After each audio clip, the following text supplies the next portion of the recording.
Hahaha, apa kabar sahabat artikel view? Kali ini saya akan membacakan lanjutan alur cerita kisah CO muda berpura-pura culun. Tapi, sebelum mendengarkan kisah ceritanya, silahkan cari posisi yang nyaman dan jauhi keramaian. Dan jangan lupa pasang headsetnya. Dan inilah alur cerita kisah CO muda yang berpura-pura culun. Episode 226, Kisah seorang CEO muda yang berpura-pura culun. Mendengar apa yang dikatakan Rian, sepertinya dia tidak hanya tahu tentang penjara di pusat bumi, tetapi juga cukup memahaminya. Kabar baik untuk Ariel. Lagi pula, berita itu, Rio Wibowo alias kakek Ariel mungkin di penjara di sana. Sejak mengatakan ini, Ariel telah memikirkannya siang dan malam, tapi sayangnya dia tidak tahu situasi penjara di pusat bumi. Jadi tidak ada tindakan selanjutnya. Dan sekarang, Rian memberinya harapan. Rian, karena kamu tahu, apakah ada cara untuk menghubungi orang-orang di penjara bawah tanah? Ariel bertanya dengan penuh semangat. Saudara Ariel, apakah Anda yakin ingin mengirim teman Anda? Saya dapat memberitahu Anda 100% bahwa dia tidak memiliki kesempatan untuk keluar, kata Rian. Aku yakin. Ini tentang kakekku, bagaimana mungkin aku ragu, kata Ariel.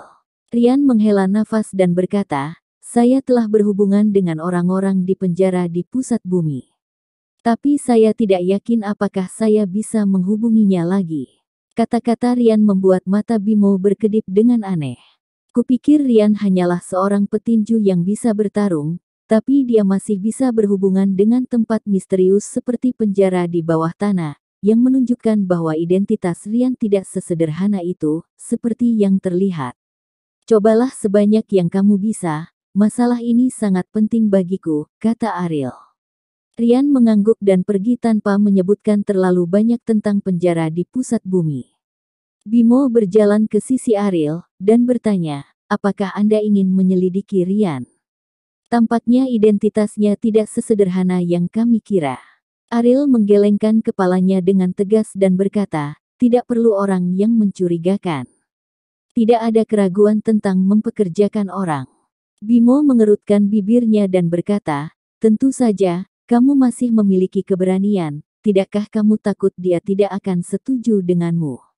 Kalian, tidakkah kamu ingin mengancamnya dengan Leni? Kata Bimo. Ariel memandang Bimo tanpa daya, dan berkata, keberuntungan macam apa yang Anda miliki di masa lalu untuk dapat menjadi bos di Bandung, seseorang seperti Rian, jika Anda menggunakan putrinya untuk mengancam saya, menurut saya memiliki umur panjang. Saya tidak bisa menahannya, saya hanya beruntung, apa yang dapat Anda lakukan dengan saya? Kata Bimo, melompat berdiri. Di depan Ariel, dia tidak memiliki citra kakak laki-laki sama sekali. Ariel melambaikan tangannya dan berkata, aku harus pergi ke Jakarta, jangan ikut campur dalam masalah Rian. Bimo, yang sangat marah, tiba-tiba menjadi tenang dan berkata sambil tersenyum, jika kamu pergi ke Jakarta, lebih baik kembali ke Jakarta. Arti kata, pergi, dan kembali, sama sekali berbeda. Ariel tahu bahwa Bimo memberinya sindiran dari apa yang dia katakan, dan setelah meliriknya, dia meninggalkan keajaiban, modal. Ariel, yang tidak punya waktu untuk pulang dan melihat-lihat, pergi ke bandara lagi. Sekarang dia memiliki berita tentang penjara di pusat bumi, dia harus bersiap terlebih dahulu di rumah besar Bandung. Sejak Ariel pergi, Rizal telah mendapatkan kembali posisinya sebagai bos. Arjun telah diberhentikan, tetapi penjara tidak memberikan perawatan khusus, dan masih dikurung dengan Rizal. Sekarang hidup Arjun semakin sulit, berbaring di tempat tidur seperti boneka. Biarkan Rizal dan yang lainnya menghina. Rizal, seseorang datang menemuimu. Penjaga penjara berteriak sambil berjalan ke ruangan besar. Bos, setelah bertahun-tahun, tidak ada yang pernah mengunjungi penjara. Bagaimana orang bisa melihatmu? Kakak, bukan kekasih kecilmu yang biasa melampiaskan hati nuraninya keluar. Kakak, kamu harus membawa kami beberapa wewangian. Kembalilah, aku sudah lama tidak mencium bau seorang wanita. Rizal juga bingung, dia memutuskan hubungan dengan kerabatnya sangat awal, dan keluarganya berada di kampung halamannya di pegunungan, dan dia tidak tahu tentang pemenjaraannya, jadi dia mundur selangkah dan berkata, bahkan jika dia tahu, tidak mungkin melakukan perjalanan ribuan mil untuk melihatnya. Kamu bajingan, jika seorang wanita benar-benar datang menemuiku, aku akan memintanya untuk memberikanku pakaian dan membawanya kembali untuk kamu cium. Dia berjalan keluar dari ruangan besar dan datang ke ruang tamu. Ketika Rizal melihat orang-orang yang berkunjung, dia terkejut. Tidak dapat ditambahkan. Ini, bagaimana orang ini terlihat persis seperti Arjun. Rizal, Ariel berkata sambil tersenyum. Dengarkan suara yang familiar ini. Kelopak mata Rizal melompat, dan dia duduk dengan gemetar di depan Ariel. Bung, siapa kamu? Rizal bertanya dengan hati-hati. Jangan pura-pura bingung, siapa aku? Dengan otakmu, bisakah kamu menebak? Ariel tersenyum. Rizal memang menyadari ada yang tidak beres sebelumnya, tapi dia tidak berani mengatakan apa-apa karena takut dibunuh. Tapi dia tidak pernah membayangkan bahwa Ariel benar-benar akan datang menemuinya. Bos, Anda mencari saya, ada apa? Tanya Rizal. Apakah kamu ingin keluar? Ariel berkata dengan suara rendah, keluar. Rizal telah merencanakan untuk mati di penjara untuk waktu yang lama, dan dia tidak akan pernah memiliki kesempatan untuk melihat dunia di luar tembok tinggi dalam hidupnya.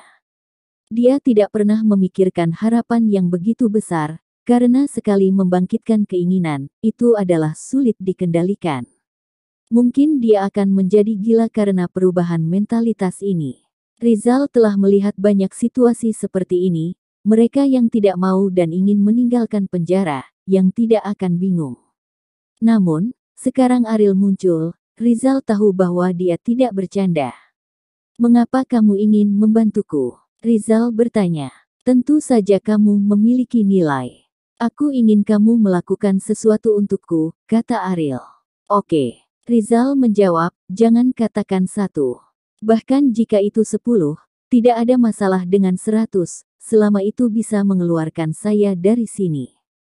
Janji Rizal diharapkan, kecuali dia mau, untuk dia meninggal karena usia tua di penjara, tetapi selama dia adalah orang normal, dia tidak akan membuat pilihan seperti itu. Tunggu, saya akan membiarkan Anda pergi secara terbuka dari penjara. Ariel berkata sambil tersenyum. Rizal sangat bersemangat hingga dadanya naik turun. Dia tidak pernah berpikir memiliki kesempatan untuk meninggalkan kebun waru, dan itu datang begitu tiba-tiba. Itu membuatnya sangat bersemangat sehingga dia tidak bisa tenang. Kapan dia kembali ke ruangan besar, orang-orang di dalam tidak bisa menunggu. Dia bertanya kepada Rizal yang benar-benar datang menemuinya, apakah dia seorang wanita? Apakah dia cantik, dan apakah dia dalam kondisi baik? Pergi, tidak mengganggu saya. Dengan lambaian tangan Rizal, mereka yang bertanya berhenti. Dia berdiri dan berjalan ke tempat tidur Arjun. Arjun menggelengkan kepalanya. Dengan air mata di matanya, dia berkata kepada Rizal, Kakak Yong, tolong berhenti memukul saya. Rizal berkata, jangan khawatir, mulai hari ini dan seterusnya, tidak ada yang akan memukulmu. Demi dia, kamu dapat memiliki kehidupan yang stabil. Arjun tercengang, demi dia, siapa ini? Mungkinkah ibunya alias Rosa datang menemuinya? Dia memberi bantuan kepada Rizal, jadi Rizal rela melepaskannya. Pikiran ini membuat Arjun sangat senang. Ibunya membantunya, menunjukkan bahwa dia belum menyerah, dan setelah dia dibebaskan dari penjara, dia akan dapat mengambil kembali barang-barang milik keluarga Wibowo. Terima kasih, Saudara Rizal, terima kasih Saudara Rizal. Arjun berkata dengan penuh terima kasih. Pada saat ini, Ariel, yang berjalan keluar dari penjara, tertegun di pinggir jalan untuk waktu yang lama. Sebuah mobil pengasuh hitam Mercedes-Benz diparkir kurang dari 5 meter darinya. Pintunya lebar, terbuka, jelas dia sedang menunggu seseorang. Setelah ragu-ragu untuk waktu yang lama, Ariel berjalan menuju mobil pengasuh. Setelah masuk ke dalam mobil, dia tidak terkejut dengan orang yang dilihatnya. Saya baru saja kembali, dan Anda menerima berita tampaknya keluarga Wibowo ada banyak eyeliners di Jakarta. Kata Ariel ringan. Rosa masih terlihat sangat anggun dan mewah. Di usianya, dia masih bisa mempertahankan temperamen dan penampilannya yang tak tertandingi. Ini bukan hanya kecantikan alami, tetapi banyak uang. Dalam menghadapi waktu, tidak peduli apa kecantikan tidak bisa tahan undian, hanya uang yang bisa membuat masa muda berlalu lebih lambat. Aku tahu ketika kamu naik pesawat di Bandung, kata Rosa. Kamu masih tega untuk peduli padaku. Tampaknya situasi di Jakarta tidak separah yang aku kira, kata Ariel. Rosa menggelengkan kepalanya dan berkata, kerusakan berat pada keluarga Wibowo telah membuat banyak orang ingin pindah secara rahasia, tetapi mereka masih tidak berani mengambil tindakan terhadap keluarga Wibowo. Bagaimanapun, tuanmu ada di sini. Hebat, kata Ariel sambil tersenyum. Bolehkah aku bertanya apa yang kamu lakukan di Jakarta akhir-akhir ini? Rosa bertanya. Tidak, Ariel menjawab dengan tegas. Bolehkah aku pulang untuk makan dan membuatkanmu makanan favoritmu? Rosa berkata tanpa menyerah. Bukankah ini unik untuk Arjun? Kapan itu ada hubungannya denganku? Ariel selesai dengan dingin dan keluar dari mobil. Rosa menutupi wajahnya dengan sedih dan air mata jatuh, tapi dia tidak menyalahkan Ariel. Bersambung.